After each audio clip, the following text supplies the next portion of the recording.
Hey, everyone.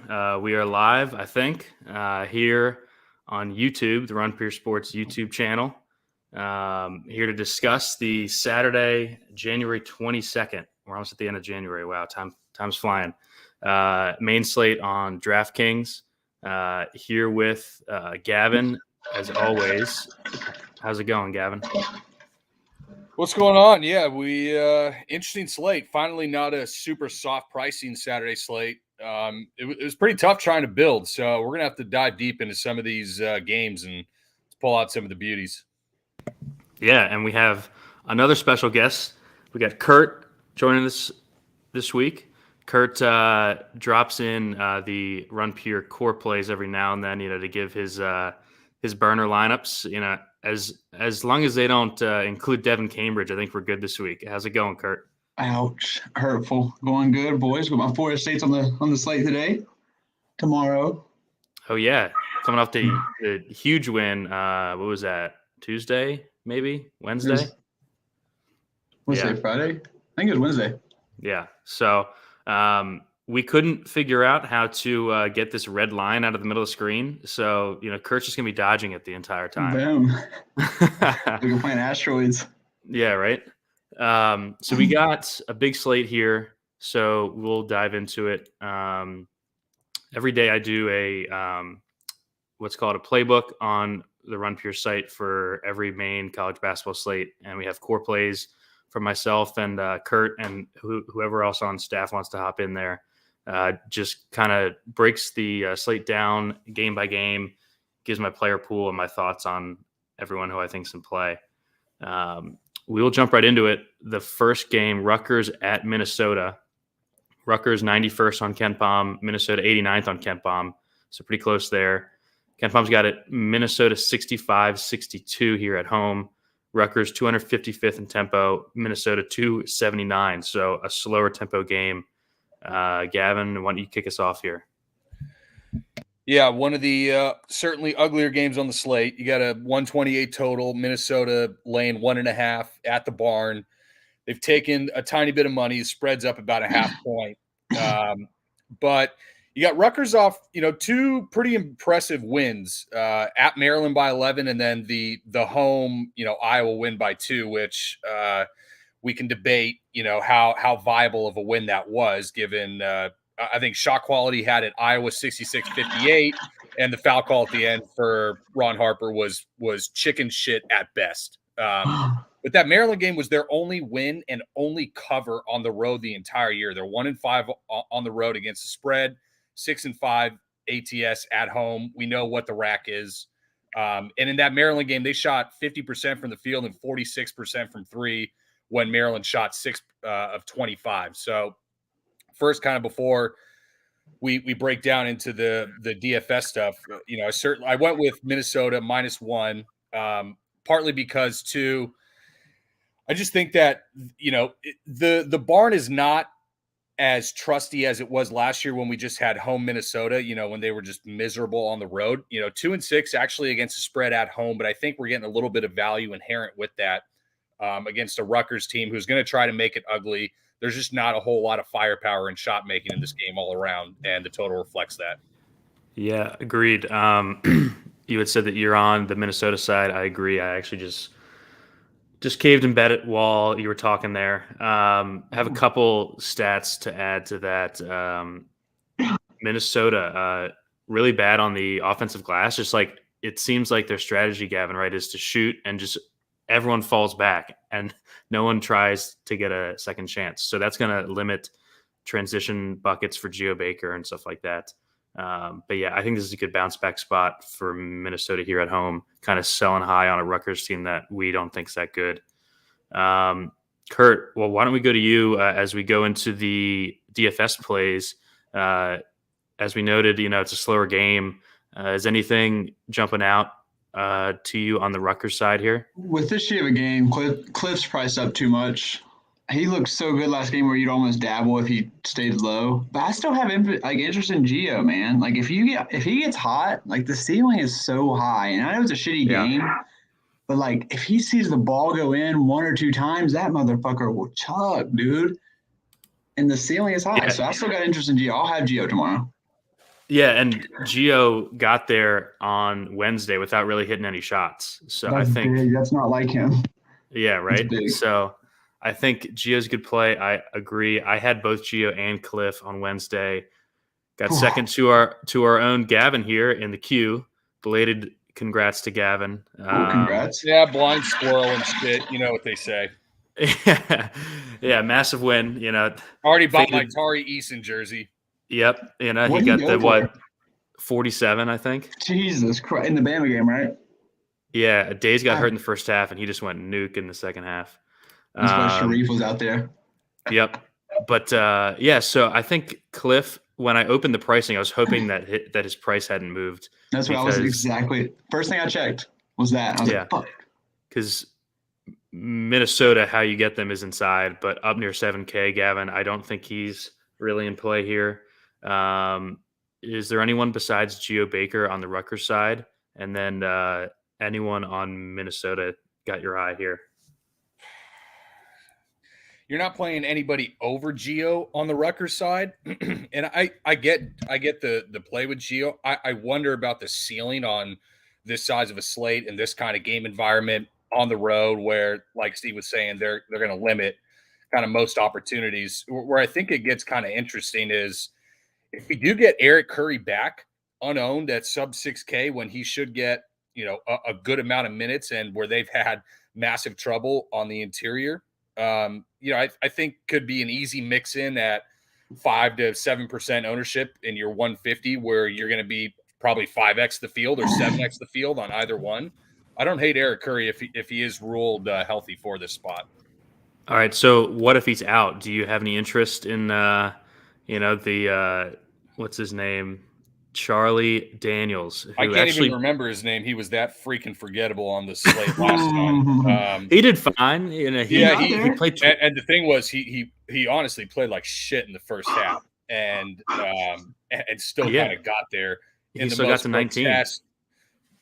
Brown bag over your head type fashion. But yeah, he's in play. If Curry's out, he's got to be in play as much as it's just disgusting.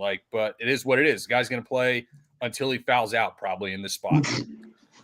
Yeah, I think if Curry is out, you can definitely look to Daniels as a value, even though it's not super exciting. He's a starting forward that's going to play probably almost 30 minutes here. But yeah, you just have to make sure that Curry is going to be out. So yeah, just to recap, for me, it's Geo Baker and Daniels if we get the Curry news, and that's probably it. Not paying up for Fat Ron. This is an early tip. It's an early tip. He's gonna have a big breakfast and probably play like shit. I might throw in a Ron Harper and Jitbo line just for the shits and gigs. Ron Harper, just the fat fucks play of the day. Yeah. Like they call that the elevator weight capacity line. For sure. Oh man. All right. So moving on to game 2, which is actually I think has a worse total. West Virginia at Texas Tech. West Virginia 48 at Ken Palm, Texas Tech 14 at Ken Palm. Ken Palm's got it. Texas Tech 67-58. West Virginia 194th in tempo. Texas Tech 300th in tempo. Hit us with the particulars here, Gavin. Well, not quite as bad as the 128 Rutgers total, but this is at a whopping 129. But you got, Texas Tech laying 8.5. Spread's actually been bet down. I think 1.5 was what I saw at the 10 opener. A lot of other places open 9, so some other places you might see a half point down. And I get this. I kind of get it, but you got West Virginia on the third leg of their Big 12 gauntlet in terms of at Kansas, at home against Baylor, and then now going on the road to Texas Tech. They got two straight wins, but with Taz back at this point. Texas Tech, they finally got caught, at K-State. It was the ultimate sell spot for them off the top 10 back-to-back wins. Yeah, we were on it too. Yeah, they showed back up against Iowa State. And keep in mind, Texas Tech also is going on the road to Kansas on Monday. So you got a little bit of look-ahead concern here. But stylistically, really tough matchup for West Virginia, a team that's not getting to the rim as frequently as you would like, given the lack of shot making they have from especially their guard play, and with Texas Tech's kind of no middle offense at home, no real kind of take on the side. I think this is obviously Texas Tech's game to lose, and while the spot might indicate West Virginia, just stylistically, I just hate the matchup for them. Yeah, same. I was kind of clicking through, and you see Taz Sherman at 6.3K, and that just jumps out at you. But this is about as tough as a matchup as you can get. He hasn't really shot it well. Actually, only played two games on the road so far. I'm not huge on the home road splits, but he hasn't played well on the road yet, and not sure this is a spot, like a get right spot at Texas Tech. His price is down 1,000 from last Saturday, and when he had the pace up against Kansas. I mean, you're talking about a way different matchup, Yep.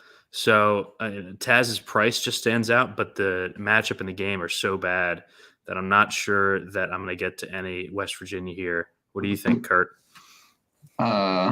This might be a cross-off game for me. I love my boy Gavin, but this is not a good game. I don't like it. Yeah. So the second thing I saw here, Terrence Shannon is 3,900, Gavin. That stuck out. So he returned two games ago, played 18 minutes and 27 minutes in the two games. Hasn't done anything since he came back. He's just kind of standing in the corner. But it's Terry Shannon under 4K at home. Do you have any interest there, Gavin?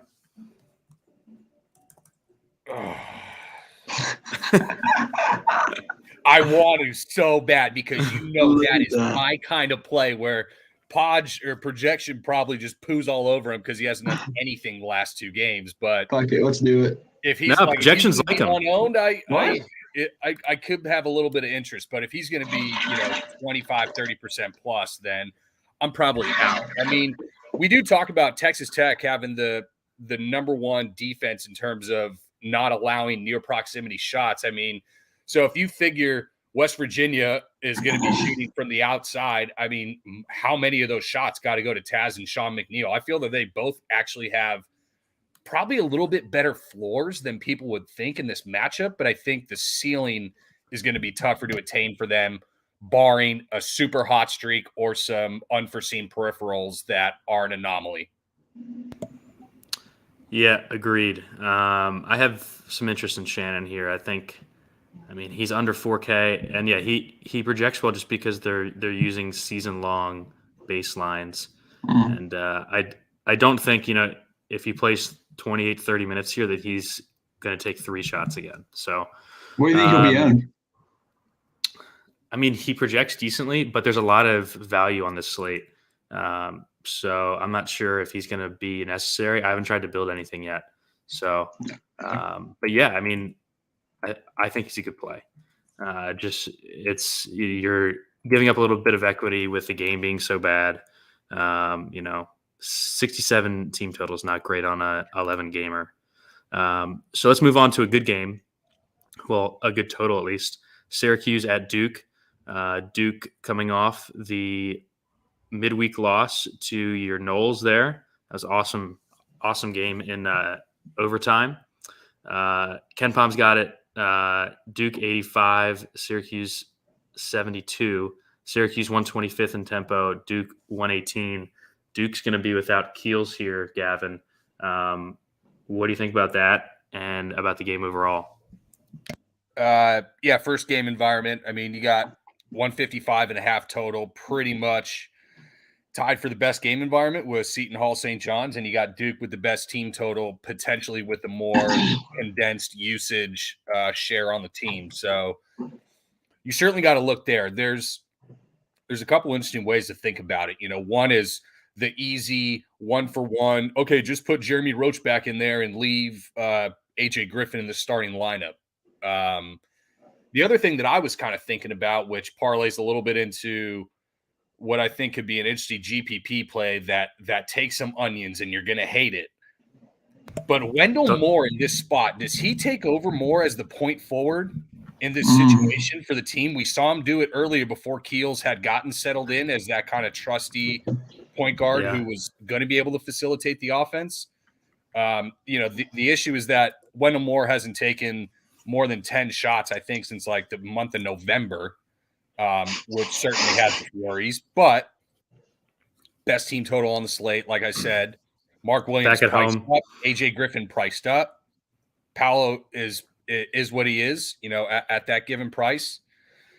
Wendell, I got a little bit of GPP interest in Wendell if we think that he takes the point forward role, which I tend to think that he does. And Jeremy Roach and Joey Baker are kind of more of the 6th and 7th man shooters that they use against the zone versus the other 4 guys that probably have more of a minute role. Yeah, I like that. The only issue is you have to pay $8,600 to find out if he's playing point guard or not. I told you, it takes some onions. I think it's worth the risk, though. I mean, yeah. Because like you said, when we saw him kind of running point earlier in the season, he was threatening triple doubles almost every game. Duke's going to score at will against Syracuse. Gavin, you agree? Yeah. Syracuse is not going to be able to stop them. One note I had here on Duke, they've got the number 1 defensive efficiency in the ACC since conference play started. So I think that that's kind of coincided with going with the bigger lineup here. With Griffin getting more minutes. So keep that in mind. The Syracuse guys always project well because they play the whole game. Swider effing killed me the other night. God, I can never get that bastard right. Gerard, of course, went off. I think he might struggle with Duke's size a bit here, Gavin. Gerard and Boeheim, just like with the physicality and the size of this Duke team. Yeah, but this would be the total YOLO Joe spot to have his first 2 threes go in at Cameron and just start feeling himself and go like 8 for 11 from 3. That's what he did the other day against Clemson. Yeah, he's a sick nut. Yeah, he went for 40 against Clemson. Fantasy points, that is. I just hate seeing him in the 8Ks. I hate seeing him in the 8Ks because even if he's 7'9", it's like, ooh. But God, when he gets up to these Buddy. Oh yeah, Buddy. Yeah. Any interest on any of the Syracuse guys for you, Kurt? I always play like 1 or 2 every time, but that's been lately. I don't know about today. I'm absolutely not playing Gerard. I don't think he's ever had 2 good games back to back. I don't like the price. I don't like the pricing today either. Jess, when people get on Gerard is when he goes 1 of 9 and that's when I'm out. Kills you. Yeah. What do you think about Griffin? You think he's priced up a little bit too much? No, I think Griffin's a good play here. I think they're going to go bigger just because Syracuse is a pretty big team outside of Gerard. Is he popping at all? Yeah, he is too. Early projections, he does look pretty good. If he plays 30 plus minutes here, I think he's going to score well. Just because I think to see him not get 30 minutes barring fouls. In all honesty. Yeah, right. Because otherwise, Jeremy Roach plays like 36, or Joey Baker has to play like 20 plus. God, I hate both those guys. Yeah, they're not good at basketball. That's not good. I think both Roach and Griffin play 30 plus here, Gavin. I think both are squarely in play. I think Paulo's in play. He finally showed against Florida State, some peripheral upside. He kind of threatened a triple double there.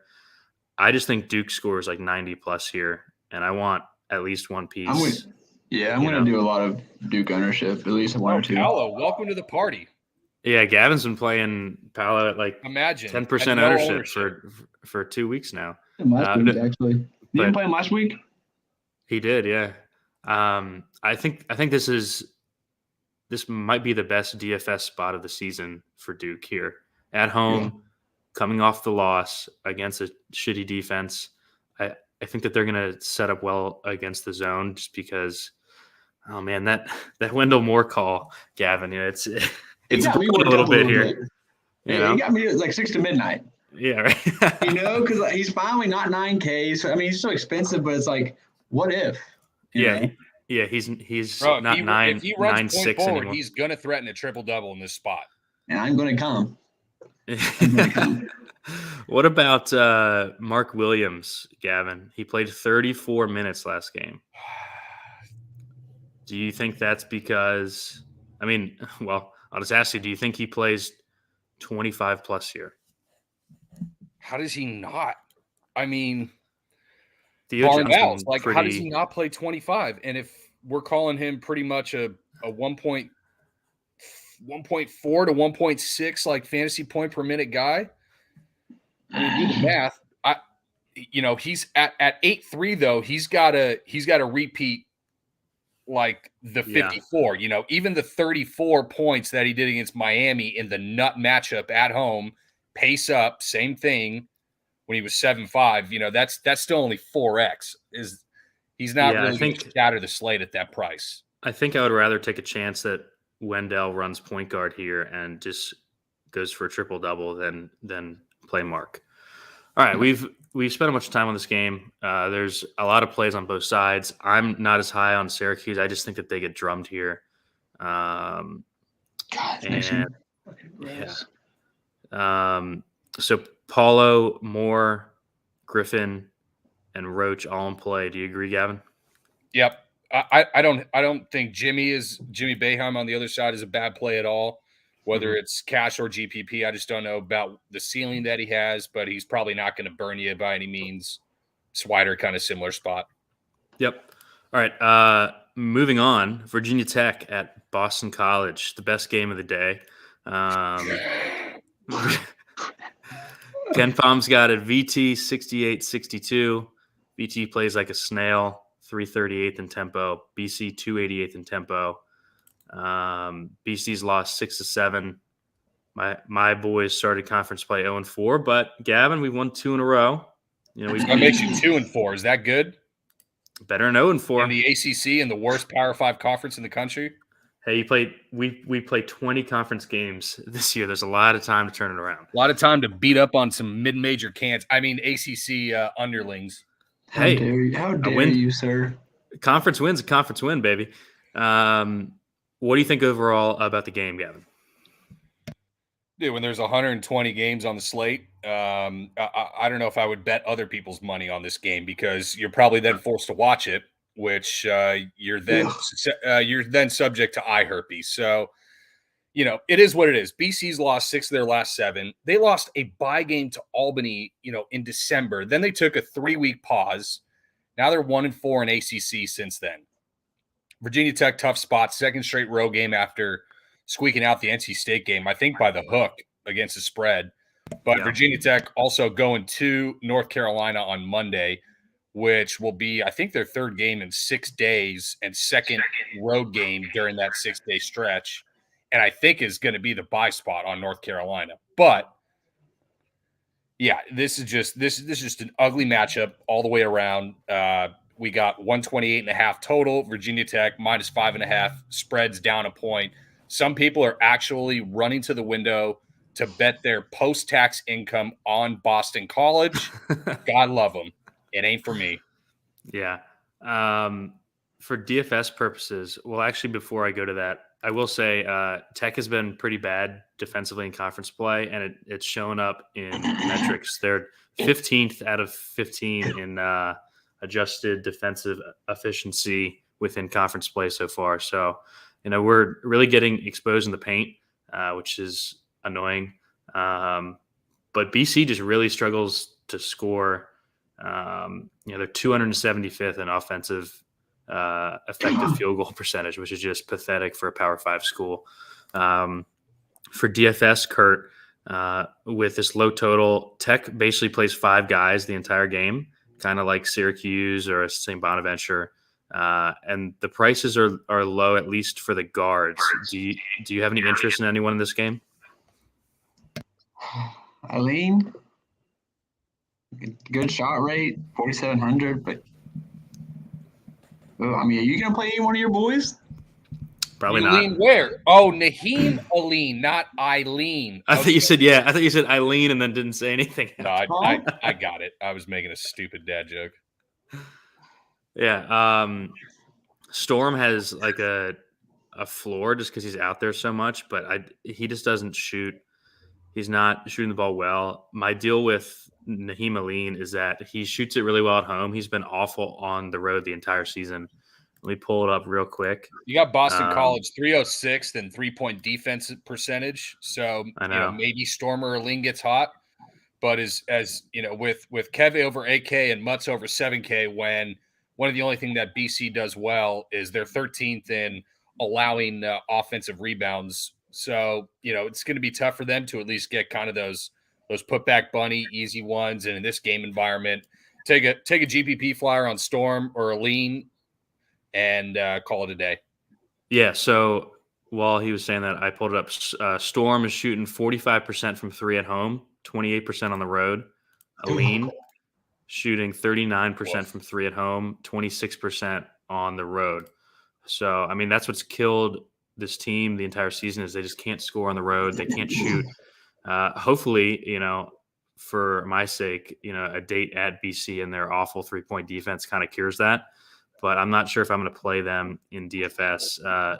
Couture has a better floor just because he's more of like a rebounder, whereas Aline is basically shot only, and Storm just doesn't have the volume. Mutz has played really well the last couple of games, but he's been so efficient scoring 9 of 11 and 6 of 8 from the floor. I think that we just saw his 2 best games that he'll have probably this month. And his price is up 1,000 from 2 weeks ago. So I think this entire game is a pass for me for a main team. Do you have any interest in the BC side, Gavin? No. You want to play some Quentin Post? Hell no. You went off for me. No, but like I swear to God. Did you play me the night, Kurt? Plays Jackson Karnick, double. Like you can bank it. You can bank it. But I'm not playing anybody from this game. Barrick does like Karnick. Him and Post just kind of split the 5, 20 minutes apiece. Old TJ Dickerstaff had 12 and 15 against Louisville for 37, Gavin. No, I'm not playing anyone that from team's BC. in complete rebuild. The rotation just changes day to day on a whim. There's no way it's predictable. Yeah. I'm completely out. Yeah, also, like we've seen coaches, especially in the last couple days and weeks, kind of screw with rotations and lineups if they're on losing streaks, and BC's lost 6 of 7. I mean, they could change rotations at any point. All right, that's enough of that game. Let's move on to probably the most fun game of the slate besides the Auburn one. Seton Hall at St. John's. Seton Hall 29th at Ken Palm, St. John's 95th at Ken Palm. KP's got it. Seton Hall 81-77, which I kind of agree with here. I think that spread is a bit light, Gavin. Seton Hall 46 in tempo, St. John's 6th. What do you got here? Yeah, here we go. Best total on the slate, 156, and St. John's actually taking a point or a half point worth of money down from 3 to 2.5 point dogs here. Man, I wish I had some onions to bet St. John's. If Seton Hall wasn't getting as healthy as they finally are, and even some kind of previous stats over the last 2 weeks weren't a little bit diluted from those injuries, I would definitely be on St. John's. It's kind of a great spot here. But, man, Seton Hall's off 2 straight losses, DePaul and Marquette. Now their 3rd straight road game before rematching the Johnnies at home against on Monday, which I think is going to be the buy spot for Seton Hall. Johnnies just got spanked by Creighton. They're 2-3 in conference, and their only wins are over DePaul at home by 5, and then the shorthanded Georgetown win by 19. So pretty unimpressive resume. But not really a strong take on the side or total either way because I got that Seton Hall spot circled in the rematch, but certainly something that we're going to have to look into DFS-wise given the total. Yeah, I think I'm going to take Seton Hall -2 here. They're just clearly the better team. This is a team that I'm high on overall. They're finally healthy. I think they show up and play really well here and score 80+. Maybe a team total look, Gavin, here for Seton Hall. Kurt, this This game's got a 158 total, and it's probably going to go up. Who do you like? Let's start on the St. John's side. Oh my God, Champagne fucked me so hard last week. You know when guys screw you so bad that, like, especially when you know they're good, you just want to go back to them like almost 100%. Yeah, you should almost never do that. I want to go back to him 1,000% tomorrow. Yeah, and I if mean, he shoots 9 threes, I guarantee he's going to get 45 to 50 points. If he shoots like 6 or more threes, he's going to crush. Yeah, he hasn't. Play Dylan. It's just being me, stupid, stubborn. Will you be playing him? Who, Champ? No. Oh, he better be playing Champ. No, Dylan. Woosie. I faded him all year, dude. No, I can't play Adaiwusu for 7,300. I mean, I can't. His price is up 2K, but I mean, I'm playing Posh for 800 more if I'm thinking about going to Adaiwusu. Yeah. Not even a question. Yes. Yeah, But I'm going Champ over all of you. them. I think Champa was my first guy in. Like, I'm just going to do it. Yes. I'm not going to look. Yes. Yeah, Champ's at He's home. got basically 20 shots in 5 straight games. The dude, I think he's one of these guys who is such a stud on one of these underperforming teams. Like we saw it with Marcus Carr last year with Minnesota, where he's like, fuck this, dude. I'm just going to start. Whatever you guys want to do, go for it. I'm going to get mine. Like, I'm trying to get to the NBA, and he's just going to start just shooting. Like, and he hasn't been hot in the last 5 games, taking 20 shots. God forbid he goes like 12 of 20 or 13 of 20. I mean, Lord mercy. Yeah, he has 104 shot attempts in the last 5 games. And Gavin, the one thing that we haven't seen him do lately is stack up rebounds. If both of those come in one game, that's when you get like this 60 bomb from Champ, and this is a good spot for it. We haven't talked about any other spend up spots yet. He's definitely my favorite so far. Well, I guess we had the Duke guys. What do you think, Champ versus like a Wendell Moore or Apollo, Gavin? You know, I'm a sucker for being able to jam some of these guys with double upside in the guard spot, especially with the, just regular point upside that Champ has. I think he's second in the conference in scoring behind Freeman Liberty. But I tend to lean Champ over Paolo slightly, and that's kind of on the spot. I haven't really thought about it too much, especially with Keels out. Maybe that even raises Paolo's ceiling, his floor a little bit. But it's going to be really hard not to play Champ in just the nut game on the slate with what he's been doing the last 5 games. Yeah, I mean, you kind of hit the nail on the head. God forbid, he goes 14 of 21 or something. I guess the only concern here is that Seton Hall is a pretty good defensive team. They're 33rd in defensive effective field goal percentage, and they're coming off the back-to-back losses. They lost at DePaul and then at Marquette, I think. But yeah, I mean, so how do you think, Gavin? Then we can go to the Seton Hall side. The last note on St. John's is I think Aaron Wheeler has kind of taken over Mathis's role, Gavin. We're going to ask about that. Yeah, I think Mathis is dead, and I think Wheeler is kind of, like I said, taking over that usage. It sucks that Wusu's priced up, but I guess you have to just because of how well he's played. So yeah, for me it's Champ. If you can't get a Champ, Posh is fine. But not a preferred play at 8K. And I think Wheeler's in play probably more, like a game stack piece. Like that's what I was saying, because his rates are so low. I was going to ask if you all were. Because he's been so good to me. I've just been throwing him in every fucking time. But yeah, God, I mean, his rates are so bad at 5,100. I wish that he was still 3,900 like he was last Saturday. I think 45. Yeah, but I think you can play him in game stacks, I think, is the way I would use Wheeler. I don't think I would one-off him there. Moving to Seton Hall, Gavin, how do you think they handle the press and the pressure with Aiken and Kale and the boys, Roden? Well, that's one thing I was going to mention, kind of on your side in terms of if you do want to bet Seton Hall. St. John's is first in the nation in what's the best way I can describe this is potential points due to breakaway steals. Like, so basically what their press is causing in the easy buckets that Posh and those guys get.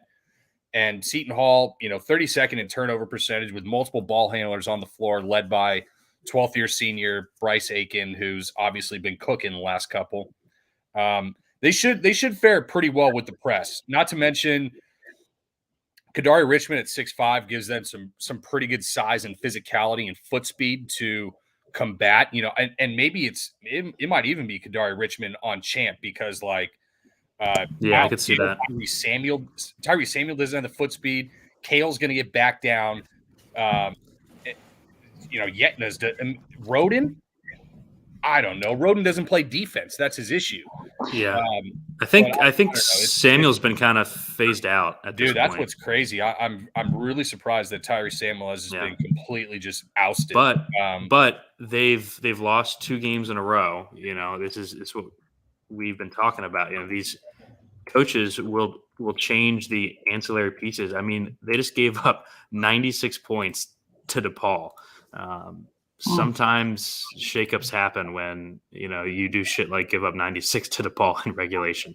But sorry to cut you off, Gavin. Keep going. But it makes sense because I wonder if he goes back to a piece that we saw in Tyrese Samuel, who was super trusty throughout the year with mega ceiling, 40 plus point ceiling, which would obviously almost be 10x at that price. I can't get to Obiagu at 5.1K, even after we saw Kalkbrenner not get run off the floor by St. John's pace. So maybe Obiagu has a good chance to stay on the floor more than we think. I don't think so. I tend not to at 5'1". I don't really want to try and find out. Interesting backstory. You got Kadari Richmond and Posh Alexander, both Brooklyn guys, both 20 years old, same class from rival schools. Should be pretty interesting here. I wonder kind of who guards who in that matchup. That's funny because I love Kadari tomorrow for a bounce back game. Yeah, I think that I knew nothing about that shit though. Yeah, I think Kadari plays good minutes here. I can see Obiagu not playing as much, and like you said, them going back to Samuel, but he may be hurt or something. I mean, he played 3 minutes last game, Gavin. It's bad. It's just wild. I think. We can talk about plays. I think Roden and Aiken are both awesome here. Would probably play Roden just because I have awesome priors on him, and I think that the peripherals are going to come up a bit. 26% shot rate against St. John's is usually something I'm interested in under 8K. I think Roden's an awesome spend tomorrow. Aiken's minutes have been great. 46% assist rate last 3, Gavin, there. So really stacking those up. I think he's going to get a lot of opportunity here. Yetna, I'm not as interested in. He's basically just kind of rebounding here because Aiken and Roden and Richmond are taking all of the shots. What do you think about those 4 guys here, Kurt? What's St. John's rebounding rate? I just think the other guys do have a higher ceiling in this matchup. 95th on the offensive end, 316th on the defensive end. Yeah, so between Roden, Aiken, and Yetna, who do you like best here, Kurt? I'm going to go Roden and Yetna. I'm going to still play Aiken. I like all 3 too. Gavin, what do you think? Roden for sure. Roden's probably the second best play in this game for me behind Champ. He feels like a light version of Champ for 2K less. Yeah, Turtle does raise a good concern in the chat. His usage has come down since Aiken has started and gotten the minutes, but he's still getting. The shot rate has stayed the same. The assists are down. So why? No clue. Obviously, because he's not the primary ball handler as much.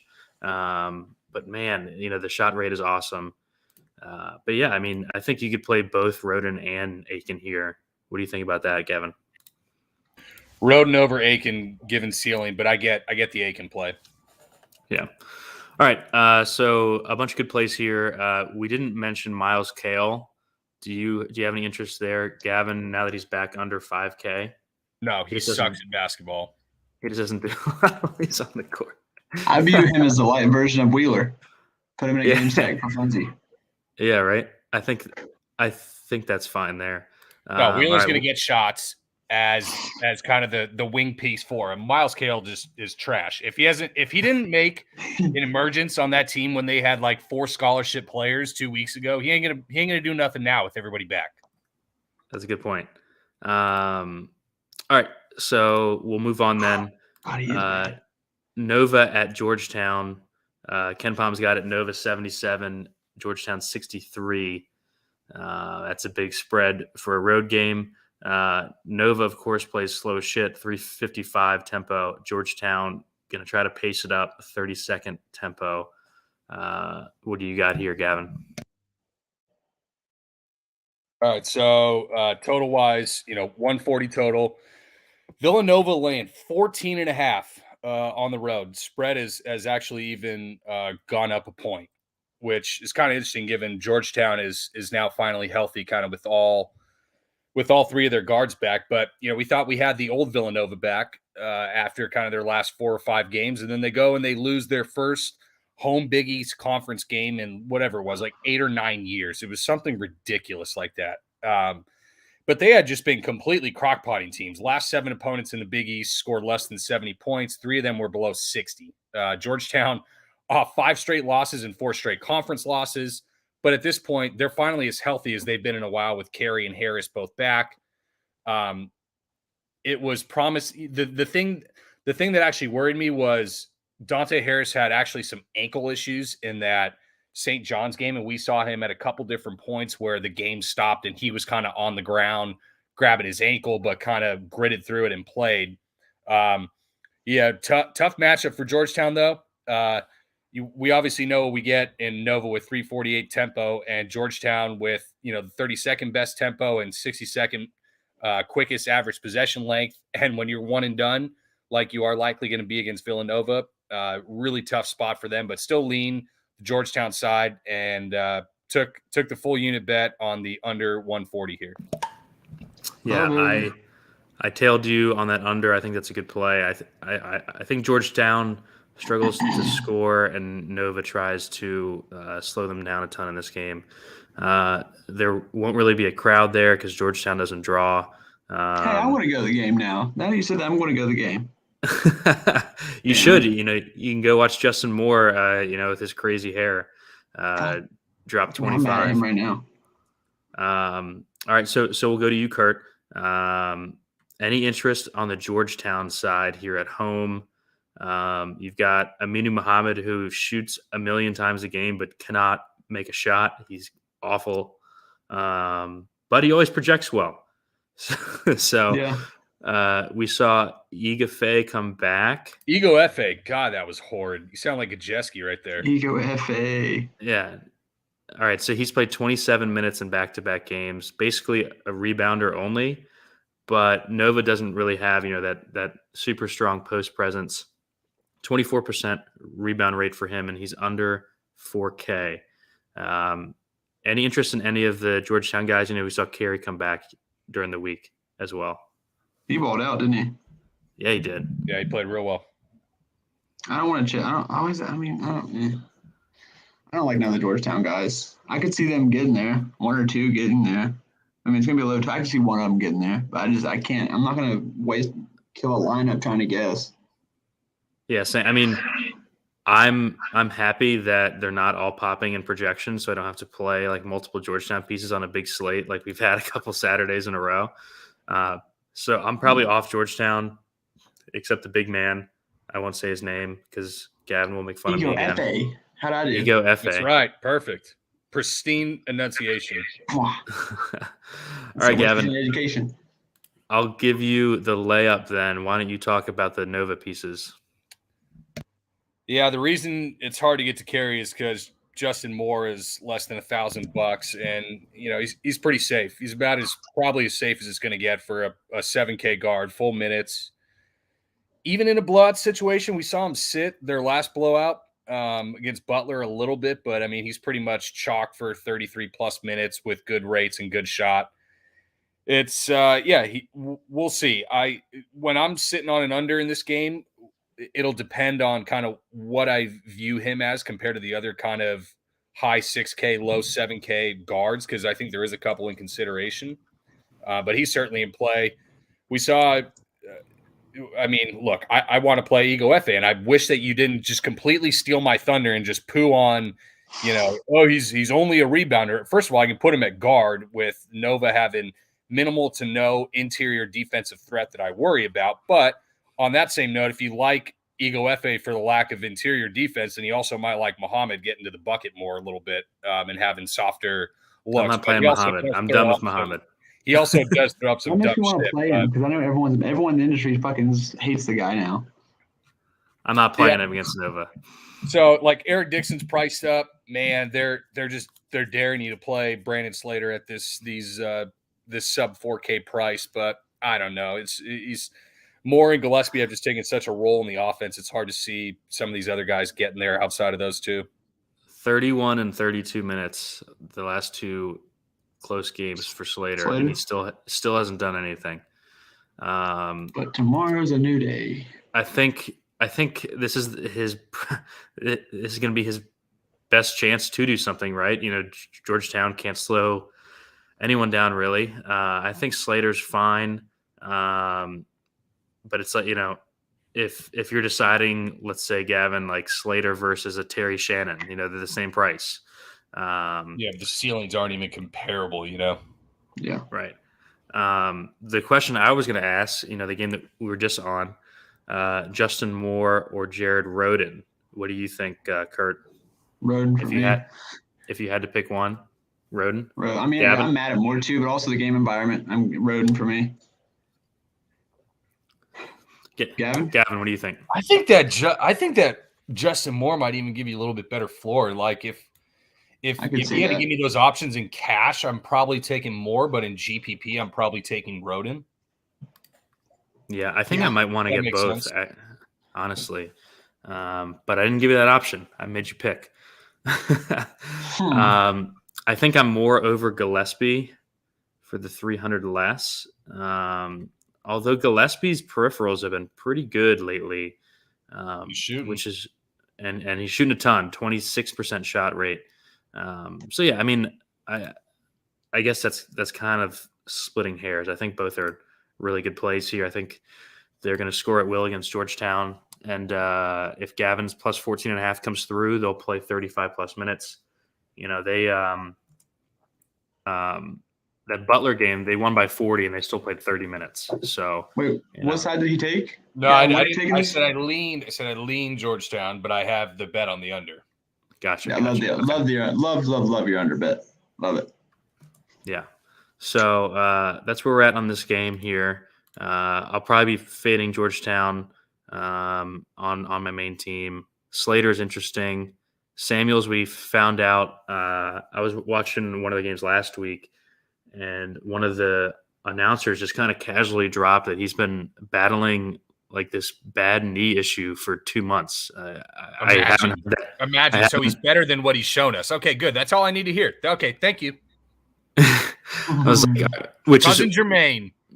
They're limiting Cousin Jermaine's minutes, and we didn't know why, and now we know it's because of a knee issue. So now he's full go tomorrow. 33 minutes. Yeah, right. Yeah. All right, let's move on to, I think, a really pivotal game on this slate. Oh, this is the only reason I came on here, baby. Vanderbilt at Florida. Talk about my boy. Ken Palm's got Vandy at 79th in his rankings. Florida 35th. I think that's a bit high. Florida 71-64 on Ken Palm. I think that probably assumes that Castleton is in and he's not going to play here. Vandy 234 in tempo. They've kind of slowed it down this year. Florida 173rd.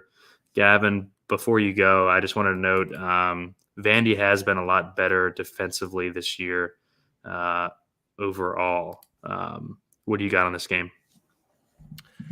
Yeah, 136 total. Florida minus 6.5 at home and without Castleton, not only for this game, but sounds like the foreseeable future. So the main thing to address is, what does the offense and the rotation kind of look like without him? And we saw minutes-wise, DeRugi get 31, Appleby 28. I don't even know what the hell this Reeves thing is that got 27 minutes. Kawasi Reeves. What a creative player. But, McKissick kind of held firm at 26. I thought Fleming would get more, but he only got 18. Yeah, it looked like they were kind of rotating McKissick and Fleming off and on for that elite, only kind of one perimeter defender, because I think it kind of leaves him shorthanded on the offensive end. But, Jatobo, 16 minutes, but we saw him. Didn't he battle foul trouble early? Yeah, he's always going to. Right. So I think he's over 8 fouls per 40, something like that. I know. And it's dead ass scary when he's 3K and he's going to be owned. It's like, yeah. And he fouled and still like over 5x. But we saw DeRugi smash, but that included 5 steals, a block, and 8 for 9 from the free throw line. Like I knew he was going to do that. And 2 of 3 from 3. Like he took basically 8 shots, which is fine. Not the greatest usage, but he got there on peripherals and cheapies. So you probably got to look back his way. If it's either Jatobo or DeRugi, but frankly, what do you think about playing both? Is that completely just off the reservation? I did. That's what I did. My main had both. You just jammed both of them? Yeah. So I didn't expect DeRugi to go for 50, so that was awesome. But yeah, DeRugi definitely ran pure. Turtle in the chat says that Jatobo 8.9 fouls per 40. He just looked it up for us. That's not that bad. That's Julius Marble rates. Yeah, so Reeves, Gavin, I just pulled him up. 42nd overall recruit this year. 6'6" shooting guard. It says. Wow. So yeah, he played 27 here. So I think this team is going to decide the slate, because you've got DeRugi at 5K, Appleby at 4.3, and then 3 guys at 3K who are going to play over 20 minutes. Do you have the usages from last game? From last game, I can pull them up. Why don't you talk about? Yeah, nobody took double-digit shots. Appleby took 9 threes, not a single 2. The team, they were 24 from 30 from the free throw line on the road. That's sick. 30 free throw attempts on the road. Oh, dude, those refs did no. They were at home against Mississippi State. No, they were on the road, weren't they? No, that was a home game, because we had Ole Miss +6, and they blew that. They had like an 8 or 10 point lead late, and they got outscored 27-13 in the last 10 minutes. There's a rat fucks. All right, fine. So there you go. All right. So Gavin, while I'm pulling up the actual usage from last game, why don't you talk about Vandy real quick, and if there's any plays on that side that you like? Vandy is not the sexiest team that you're ever looking to target in a DFS perspective, especially going on the road against a Mike White defense that's pretty solid. If there's a GT play that I'm a little bit interested in, Jordan Wright, last 2 games, 34 minutes, 12 plus shot attempts, both games, 15 plus points. Look, he's gone over 5x last 2 games, so I think this is still not a terrible spot. Probably gives you a good floor given the minute floor that he gives you. So Jordan Wright's probably fine. Maybe Melora Brown, like the matchup softens up enough without Castleton, but that it still takes a lot of guts. I'm not typically a guy who's getting to many Vanderbilt pieces, regardless of what the team total is or the context of the slate. I was saying I'm right, and that's about it for me. Yeah. Same. So Kurt, you said that you had a guy in this game.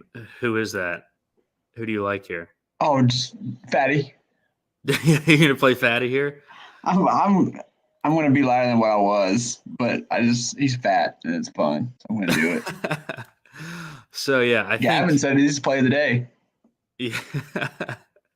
Dude, it's gonna be a scary fade if you do fade him. Like, God, so he just plants his fat butt down there and grabs a couple rebounds, grabs a couple blocks, and boom, he's at 3x by halftime, and you're just shitting bricks if you don't hold him. Like, especially if he only has 2 fouls. Yeah. So what if they tell him, like, look, dude, we need you out there. You gotta not foul. Vandy's Like, defensive you ever try to teach weakness. your dog Spanish?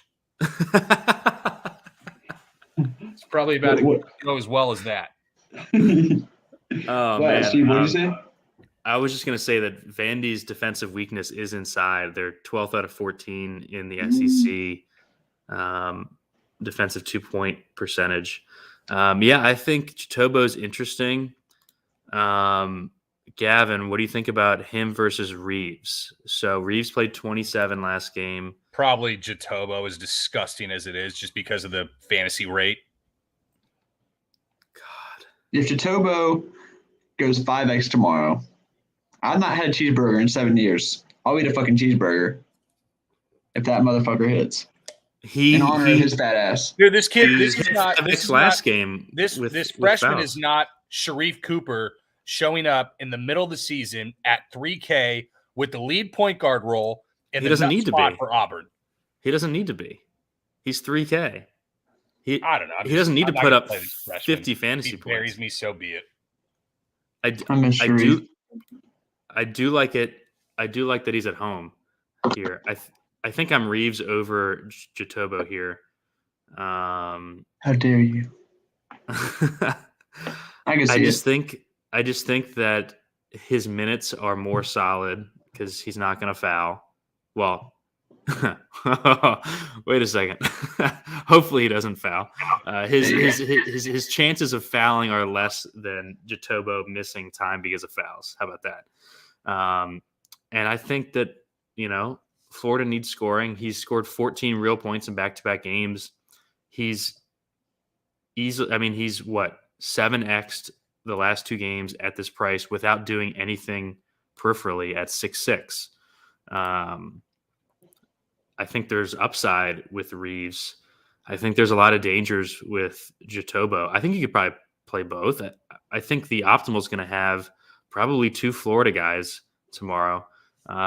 Turtle has a good comment in the chat. It's weird that both Appleby and Jones are coming off the bench. Marion Jones' minutes cratering was a big surprise last game. 17 minutes. Even without Castleton, still surprising. Yeah, I haven't tried to build anything. I think you can play Reeves and Jatobo. I think you can play Reeves and DeRougy. I think you can play Reeves and Appleby. Any interest in the other 2, McKissick or Fleming here? It's hard to play. God, and I guess I just write off some of these freshmen that I don't know that well, especially when we're in the middle of the season at this point. But maybe I do got to pay more attention to him because he looks like a better player than McKissick at this point. If they're going to get the same minutes, he's just going to have way more involvement on the offensive and usage end. Yeah, I think 2 Florida is the way to go. I just don't know which, but yeah, they're all in play. Did you get the usage rates? I have the percentage. I got the game up. The 1 game usage rate is going to be what it is, but that's what I'm saying. Anything you can, you're grasping at straws here. Fleming had the highest usage rate, but he only played 18 minutes because he took 3 shots and got 7 free throws in that. So it's hard to glean kind of from the one sample, I think. Yeah. But yeah, so I think people will go to DeRougy, but ran really hot last game with the 5 steals. But I think he's a good player. I think 4 of these guys are good plays. I'm probably going to have 2 of them. We spent a lot of time on Florida here, but I think it's probably the key to the slate. And I just don't honestly know which way I'm going to go. We'll definitely have at least one of the 3K guys, though. Do you agree with that, Kurt? I like that. I love that. Yeah. One of them's probably going to hit. I think both of them can put up 20. If both those guys put up 20, you're sitting pretty. Is something going on in the Michigan State game? I keep hearing shit. Michigan State's up 13 with 5 minutes left. Freaking announcers are going crazy like it's a 1-point game. Okay, sorry. Joey Hauser just had a dunk. That's pretty surprising. That's what it was. Joey Hauser can dunk?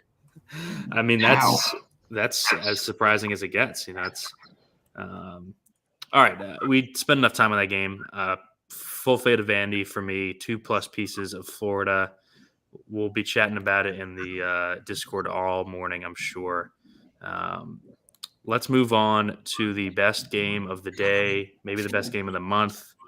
I can hear Gavin's pants just falling off here. We're one pant leg out already. We got Kentucky at Auburn. My hope is to be at the sports book by the time this game tips off. Kentucky 4th at KenPom, Auburn 6th at KenPom. KenPom's got it. Auburn 77-74. Kentucky 105th tempo, Auburn 57th in tempo. Hit us with the particulars, Gavin. Other than this being probably one of the 3 best or most anticipated college basketball games of the year, just given the stakes that it has in not only the SEC picture, but in terms of 2 teams that a lot of people have futures on to not only go to the Final Four, but potentially win it all. 149 total. Auburn laying looks like 3.5 up from 3. We were talking about it kind of beforehand. Kind of surprising that they at least took the initial money. I thought the rain of Kentucky might bring it back to pick them, but I laid it with Auburn.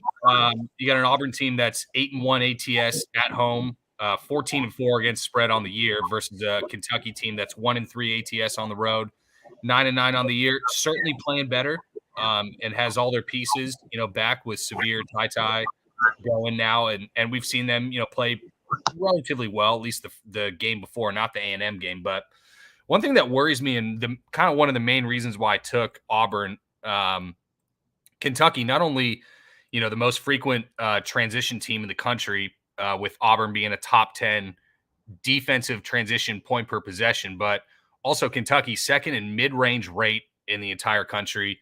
Auburn 6th in mid-range defensive point per possession. So another one of these tough stylistic matchups where, kind of like when we were talking about with Auburn and Alabama, and what Auburn could do defending the rim and having long guys to defend you on the perimeter. Kind of similar in terms of, I think this just matchup wise favors Auburn. So bet it at -3. And yeah, we're going to have to get into some DFS pieces with this beauty. Yeah, same. I also took Auburn here. Just really high on this team. This place is going to be jazzed. They haven't lost since November 24th, and that was the double overtime game against UConn, where they went 15-24 from 3. UConn did. Right. Yeah. So, Kurt, I'll go right to you for the DFS side of it. Do you like anyone on the Kentucky side here? Oscar's going to be in most of them. Love me some Oscar.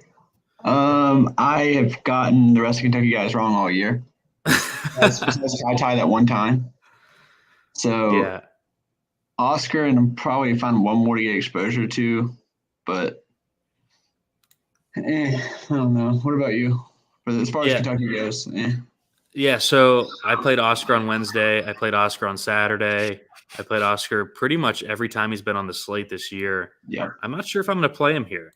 I have some shares. Auburn. Well, I basically play one team in everything. Oh, okay. So, okay. Auburn's just really, really good inside. I think, we've seen this, especially in SEC play, these road big men, Gavin, getting into early foul trouble. We've seen it just routinely. It happened in the Alabama game with Kessler. It happened with LSU, with Days and with Eason on different occasions. I think Oscar's floor is super high, right? Probably 35 here, just because of the rebounds. And he's getting more steals than he usually has. But what concerns me is Severe comes back, and he's got 8 and 5 shots in those 2 games. They've won both of them. I just, when he was out is when he was shooting 15, 20 times a game. Do you think that's a trend, or do you think it's just a blip that Oscar's shots have gone down with Wheeler back? I want to say blip, because here's the thing about Oscar and what kind of sets him apart with every big man. He's 10th in the entire conference in % of minutes played in conference play. That's pretty unheard of for a big dude. Forget about the rates that he's putting up on the rebounding front. The thing about Severe is that, okay, we've seen him go off in games where he has an ability against a weak dribble drive penetration defense. Who's the Power 5 team that has the biggest issue with dribble drive? It's North Carolina, and Severe torched him. Like, in Auburn, with Wendell Green and KD Johnson being in front of him the entire game, it's going to be another uphill battle for Severe here, where shots are not going to come easy to him on the inside, whether you want to talk about Auburn's near proximity defensive rate being number 1 in the country, or you want to talk about the pressure that those two guys in Wendell Green and KD Johnson are going to put on him in the perimeter. I'm definitely not getting to Severe here. I could still definitely get to Oscar. Like, it's just, I thought you were going to make the joke of how I was passing kidney stones, fading Oscar in that slate before, and I got so fucking lucky. It was disgusting. The minute floor that the guy gives you, I don't even really care about the shots. If he gets 10 shots, then he has upside for 60, you know? Yeah. If he takes 7 to 9, then he's still got upside for 50 easily with the rates that he's got. So that's where I fall, at least in terms of the shot rate for both of those when are in the lineup.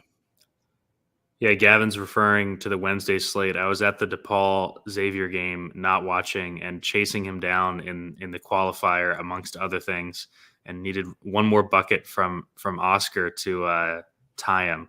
So, great to see Oscar take 5 shots, when all it is for him to have a couple buckets to. What's funny is how he ended last game. He finished with a double-double, didn't he? Getting a bucket at the end or some shit. The game before, yeah.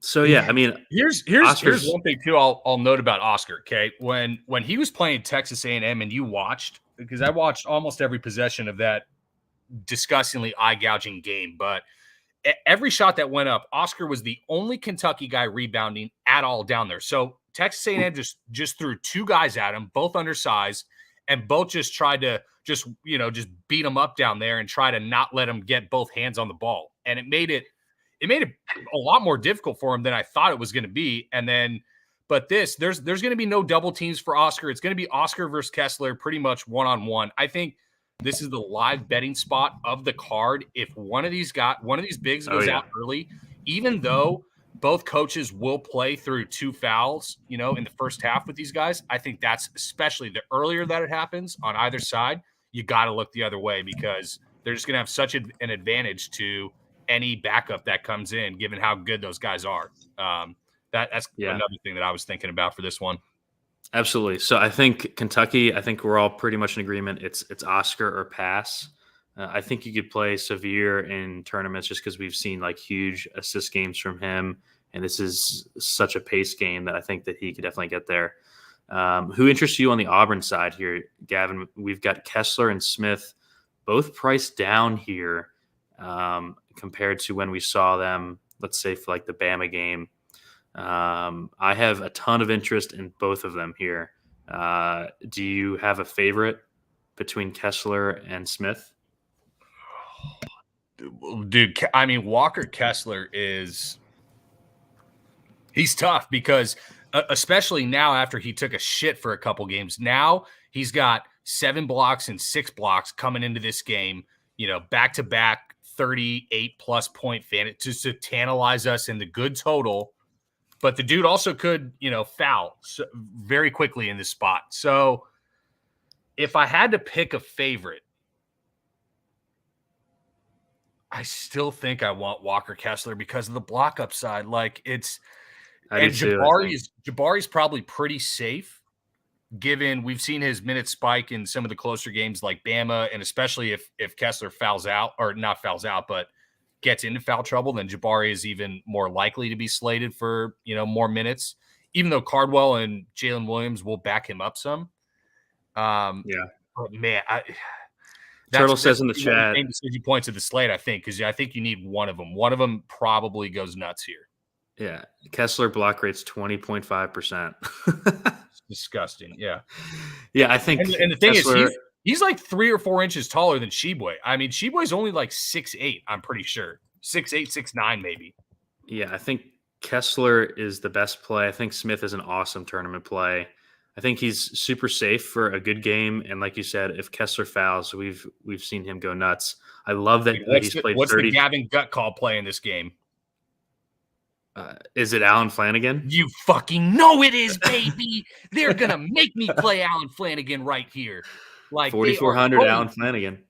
I think he's the best defensive matchup for Ty, so I think he gets an increase in minutes because although Wendell and KD can make Ty's life difficult, Ty is still such a shot maker and a shot creator with so much size for those guys. I think it's got to be Flanagan to get his minute ceiling so far on the year coming off the Achilles. I think this has got to be it. I love Flanagan here. He hasn't done much and his rates are bad. He's not going to project well. That's why it's the gut call, dude. He's 4.4. Toss that projection out the window. I mean, I agree with you. I think Flanagan is a really, really good play here. I'm on board with it. The style of the game helps a ton too. Kurt, real quick before we move on, who's your favorite Auburn spend up? We didn't even talk about Wendell Green, who's got 30 plus in like 6 of his last 7 games. I'm going Kessler too, as far as all 3. And then I like the Flanagan call, but I think Wendell Green's conference rates are unbelievable. He's 3rd in the SEC in percentage of shots, 3rd in the conference in assist rate, 9th in steal rate, 16th in fouls drawn per 40 at home. He's been awesome. 25th in free throw rate, 2nd in free throw percentage at 92% with 70% of the minutes, like up from 63% on the season. Like, so he's an interesting GPP mix, but he doesn't have 6-7 block upside like Kessler, and he doesn't probably have, 7-8 3-point potential like Jabari does. Wow. Turtle in the chat saying post Achilles Flanagan is Miles Kale, Gavin. Don't you fucking dare. Miles Kale. Miles Kale? Miles Kale has 2 Achilles and he's dust. His rates are pretty similar to Miles Kale's. I know, but I'm just saying that. Back to the fucking whoa. I do like Flanagan here. It's just odd seeing his price so low, right? So this next game we'll do quickly. Oklahoma State at Texas. If we hadn't already taken up so much time, we would rant about Chris Beard. Ken Palm's got it 66-58 Texas. Gavin, any bets in this game? And then anyone DFS-wise that is catching your eye in this very low total? No, worst total on the slate, 125.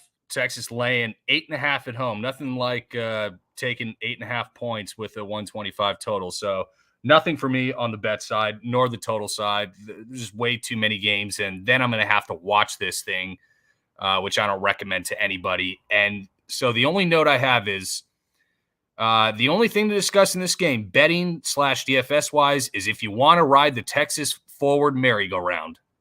Not for me, but God love you if you do. I took a ride on it earlier this week with Trey Mitchell, who played really well when he was out on the court. And Texas lost that game, and he played 11 minutes. He's 3-1 here. I think you can take a chance in tournaments, but you just have to know going in. Like, Beard is going to play random rotations. So you can't get mad if he plays like 9 minutes. It looked like his minutes were increasing, but that's just not the case. I mean, he played Dylan Dessous 7 minutes in a game that they lost. Absurd. He played Dylan Dessous 7 minutes and Devin Askew 26 minutes in a game that they fucking lost. I mean, this guy is a bozo. And, I'm glad that they're losing games directly because of his decisions.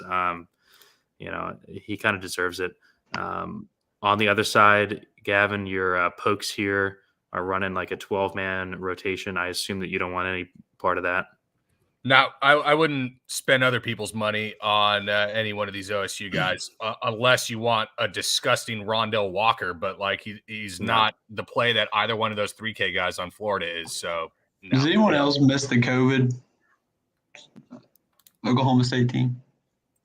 Oh yeah. Well, when they had the number 1 draft pick, yeah, because those things just grow on trees. You just pick them in your backyard. Yeah. It wasn't even him though. It was like they were like you could play Moncrief, Boone. Yeah, Avery Anderson was playing a lot. Yeah, like I mean, it wasn't even him. Like, and when he was out too, like I loved when you could just take 2 or 3 of them fuckers. Yeah. Anything from this game for you, Kurt? Hell no. No. All right, we will move to your game here. Knowles at the Canes. Ken Palm's got it. Miami 75-72. Leonard is up to his old tricks again. He's got everyone back. I think Osborne plays here. Do you agree, Kurt? Yeah, he played. Didn't he make an appearance in the new game?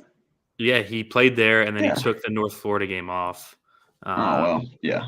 But I think that was just getting ready for this game. The issue I'll let Gavin give us the stats first before we dive into the plays. Yeah, another good total, 145.5. Miami laying 2 at home, already taking a tiny bit of money, I believe. Oh, no, sorry. It was Miami 2.5, so someone actually bet Florida State in the spot. If you remember the rematch from the 65-64 win in Tallahassee that Florida State had, Miami coming back home off the dismantling of North Carolina. I think the spot has to favor Miami. But yeah, kind of interesting matchup here. You got a Florida State team top 25 in defensive turnover percentage versus not only a guard heavy lineup in Miami, but a veteran guard heavy lineup that's 5th in turnover percentage. So, still should see good pace, especially with a lack of turnovers. Might see a little bit even more scoring. But yeah, interesting game that definitely got to look into for DFS wise. Yeah, so Kurt, we'll go to you first for Florida State. We all know that Leonard, beats off to playing 13-man rotations. He's got everyone healthy here.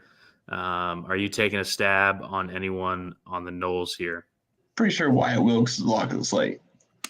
No, I'm just kidding. Do not play Wyatt Wilkes. Do not play Wyatt Wilkes, everyone. I'm just kidding. Mills has been good to me, but I just don't want to pay that much for him.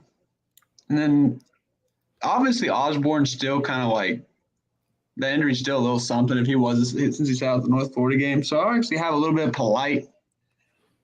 Evans is hurt with Osborne coming back. So Osborne played 32 in the Duke game. I thought he played more than that. I thought I saw like 35, but 32. I mean, why would they say in the North Florida game then? Just because Florida. They won by still. Just a rest for the ACC game is what they said. Yeah, I'm with you. I just think that everyone in Florida State is about $1,000 too expensive here. Yeah. I think it's having polite. Yeah, I think you play him.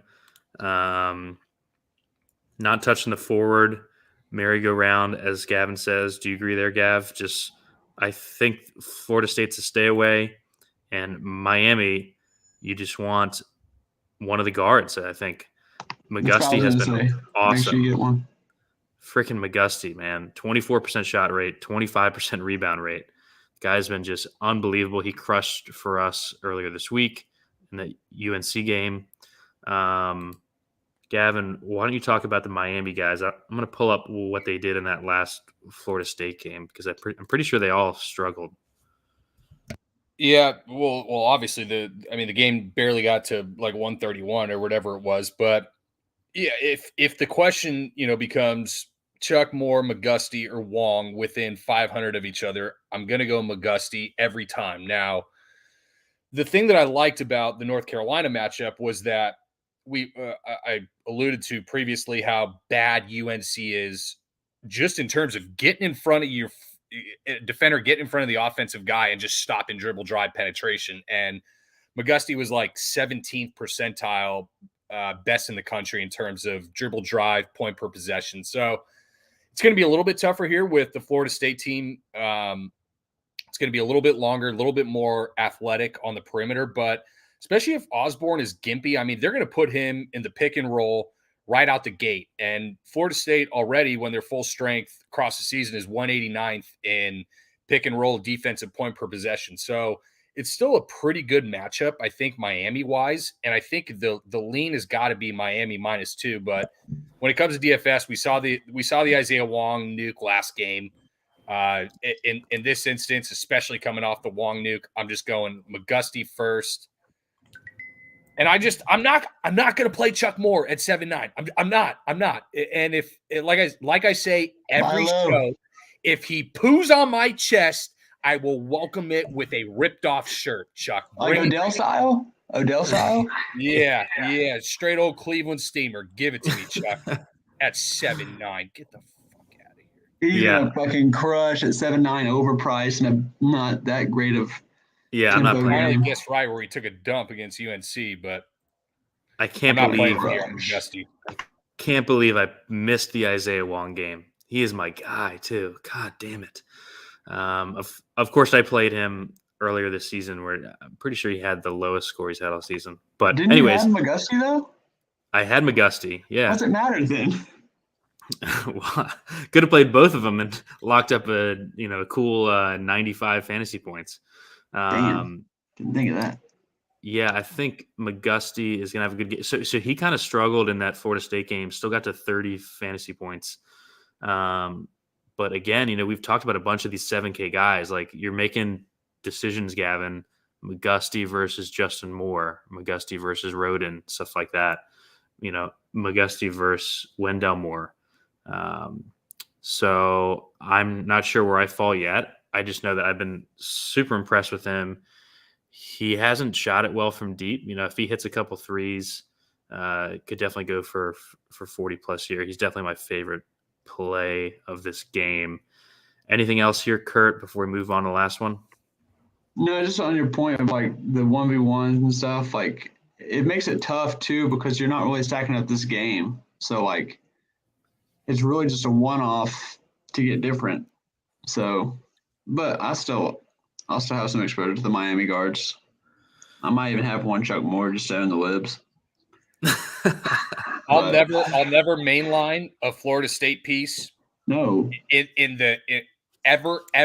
Ever again in fantasy. That's it. That's just where I'm at with Florida State. Florida State and Louisville will not do. If Florida State, if a piece on Florida State is going to be chalk, I'm licking my lips and entering every contest I see in the lobby. Is it because we don't start our top 5 draft picks? No, it's because like Leonard just jams his finger in his ass, he waves it to the wind, and he goes, "All right, you're going to play 28 minutes. You're going to play 28." He's so unpredictable. Hey, he's old, man. He's 73. He doesn't give a damn about what that. No, he's like 80. I think. No, he's 78, I think. Well, I was giving him a little bit of credit. But yeah, when you're that age, you don't give a holy hot damn what people say about your rotation. He's like, I'm going to play 12 guys. They're all going to play 20 minutes, and we're going to try to win the ACC again. Yeah. And we're going to. And they're playing well, so he has no reason to stop, right? And we're going to hang another banner. We're going to hang a COVID banner. All right, so let's go to the last game, which I think is a really interesting one, and I wish it was like a noon tip. It is noon. Baylor, yeah, for you. Baylor at Oklahoma, your favorite school, Gavin. Ken Palm's got it. Baylor 72, Oklahoma 67. Baylor 149 tempo, Oklahoma 265 tempo. Baylor lost 2 out of 3 after the 15-0 start. OU's lost 4 or 5 here, Gavin. Any stats on this one? 136 total. Baylor lane 3 last I saw. Yeah, you mentioned the spot. OU has not been looking super sexy, and big news with Akinjo and Sochan being game time decisions. I mean, we saw Matthew Meyer be much more involved last game in kind of a point forward role because Flagler just clearly cannot facilitate an offense. Like, he's a catch and shoot guy, and that's all he is. But regardless, like Porter Moser is not going to want to go blow for blow with Baylor, regardless of if Akinjo is back or not. And shot quality had OU as 70 to 59 winners versus Kansas, so there might be a little bit of overvalue from that result. Like, I don't have the onions to bet OU, especially like because if Akinjo comes back, I think you're dead in the water with the +3. But with Akinjo and Sochan, I might be interested in Baylor at that price. Yeah, I think this is a spot where the second you see the news, especially if they're in, I'm definitely hitting Baylor at -3 if Kinjo and Sohan play here. For DFS, this is why I wish this game was earlier, because if Akinjo misses, Cryer is super cheap here, just taking a shitload of shots, 22% shot rate. The peripherals aren't good, but man, he's cheap, and I think he's pretty damn good. So the issue is that you can't wait because this is an island game at the end of the slate. What do you think overall about the game and about that decision, Kurt? Just kind of having to wait for something like this. It makes it really tough, man. I like the Cryer call, and honestly, I'll probably do it and just, if we don't get the news until like 2, I'm just gonna ride it and spray. Think about it, like if no one else will do it. Yeah, because I think Cryer plays almost 30 minutes kind of regardless, right? That's what I'm saying. You might have a chance, like he still gets hot with him in, Yeah, it's just not the smash play that it is if Akinjo's out. Why not take the chance? It being a smash play and no one being on it. I think I would definitely do it in tournaments, right? Not in cash. Absolutely not in cash. Sorry. Yeah. What are your thoughts with that, Gavin? And then is there anyone on OU? I know that goofy fuck Groves' price is coming down a lot. Groves. Yeah, the Oklahoma Sisters of the Poor, this fucking mid-rate institution. Yeah, I'm not really looking to play anybody on OU whatsoever at their given prices, especially against this Baylor. If Groves was 5K in this spot, maybe, but like even with 30-ish minutes in the last couple, he ain't even reached 20 fantasy points. He's just not looking the same when he's not playing against the Big West, against like Montana State and cooking him when he's at Eastern Washington. So I'm off the bandwagon with that stupid hairy mutt. Yeah, I'm the Akinjo news aside, there's going to be a minimal to no chance I have anybody in this game on a main line. I got an idea. What's that? Groves and Meyer, same line. Freak show. Call it the freak show line. The freak show tournament. Throw Jatobo in there too, then. Throw in Ron Harper. Let's get fucking weird, baby. I like that. Gavin, so are you on board with the Cryer play in a tournament? Because Akinjo last Saturday could barely freaking move in that game. They haven't said what the injury is, which is kind of odd. I don't know, man. Like, do you have? Yeah, I've heard bruised tailbone. Like, where I fell down on my snowboard and I bruised my tailbone. Like, get the fuck in there and shut up. Like, it pisses me off. He absolutely fucked us on that afternoon slate on Saturday. Yeah, I don't even want to discuss it. But yeah, you got to look to if you got 5,100 left over somehow by the grace of God on the island game and Akinjo is ruled out, then sure, yeah, you go to LJ Cryer. But man, it's just hard to get to any piece in this game because of the news, because you could be left holding $1,500 of salary on an 11-game slate, which is going to be terrible. Like, no. Pass. So let's say, let's assume everyone's in. Then what would y'all? Let's say if we find out 9 then it makes it as easy as possible. I think if they're both in, then you don't play anyone. Exactly. Okay. That's what I thought. Okay. I think if Akinjo's out, you can play Flagler and you can play Cryer. You could play Mayer. I think if they're both out, you could play those 3 too. I wish Kendall Brown did anything, but he's just such a pussy out there. Like he will not shoot at all. He's got a 6% shot rate last 3. We have a question in the chat, Gavin. Cryer or DeRougie? Well, DeRougie. I mean, I know what I got in DeRougie. I have no Cryer, you could be holding like a 3.5K piece that you're paying 5.1K for if Akinjo comes back. In GPP, I would do it though. I think Cryer's a pretty good play, kind of regardless. I He mean, doesn't have the peripherals like to break a slate at 5K, in my opinion. Like, yeah, he's gonna shoot, but he's not 4-2 How high on anymore. DeRozan going to be? I think DeRozan's going to be pretty owned. DeRozan's yeah, why not? mega owned. Why? Yeah. I So think- why would you not just pick it off? I mean, if you're in GPP, why would you not?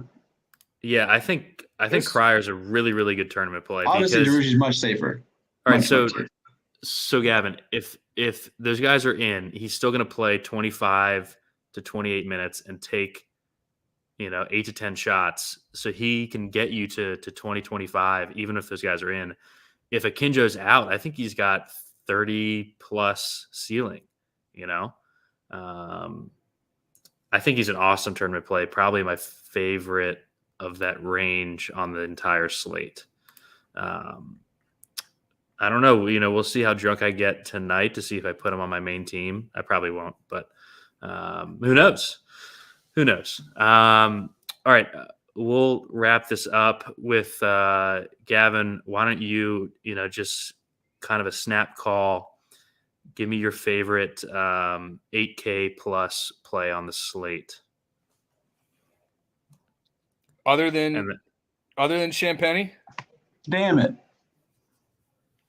No, your favorite 8K plus play overall. He's so yeah.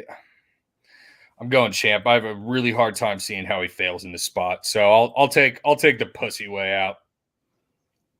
Kurt. Fuck. Someone besides Champ.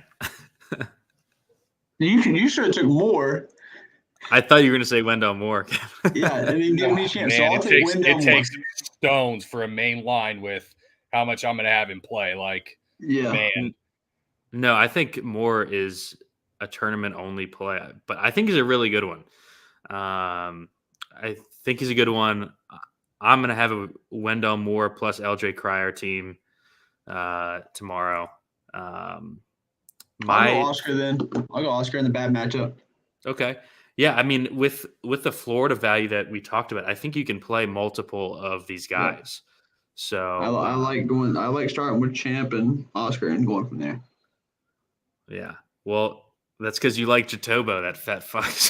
Oh, I love him. Him and Reeves are a fucking nuke, baby.